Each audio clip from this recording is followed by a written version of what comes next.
in this section we'll start working with video. So in this part we'll just take a look at all the basic things that already almost we have done all these things with the images. Now we'll do it with the video. So we'll just see how to import, how to drag them to the timeline, delete, ripple delete, change the order, and few more things such as adjusting the video screen size, zoom level, and safe zone. So let's get started. So let's import the video. So I'll just simply click here, double click on it to import it, and simply drag it to the timeline. And I don't want to change this setting, so I'll just simply click on don't change, and the video has been imported.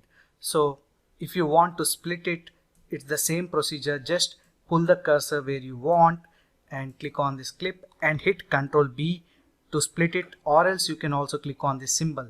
So once you have done any mistake and if you want to just undo it, here are the undo and redo options. So if I hit undo, it's undone, and if I hit redo, it's redo again. So it has been splitted again. If I want to just simply delete it, I can just select it and hit delete, or else what I can do is I can simply shift delete it, which means ripple delete. So because when I am deleting, it leaves the space like that and doesn't move this clip to the beginning of it. So I can do it by simply hitting shift plus delete key, or else you can also just simply right click on it and select on ripple delete, which is here. Just click on it, and for example I'll just select it here again and I'll hit Ctrl B. Now if I want to change the order of it, so I can just simply move it above to add a new track, and this clip has been added into track 2. I can move it like this, I can move it here, and even change the position like this. You can leave it above as well, it doesn't mind. Now imagine that you don't want this much of area to be shown in the video. Stretch the video a bit, so you can just simply double click on this and you can see the properties appear here as well.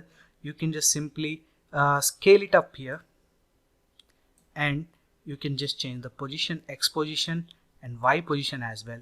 In case if you want to do it manually, what you can do is you can just simply click here and click on zoom level, and I'll go for 25%. Now you can see this clip clearly. Now you can do it manually. You can move it like this as well. So once you're done, you can just simply click on zoom level and fit again.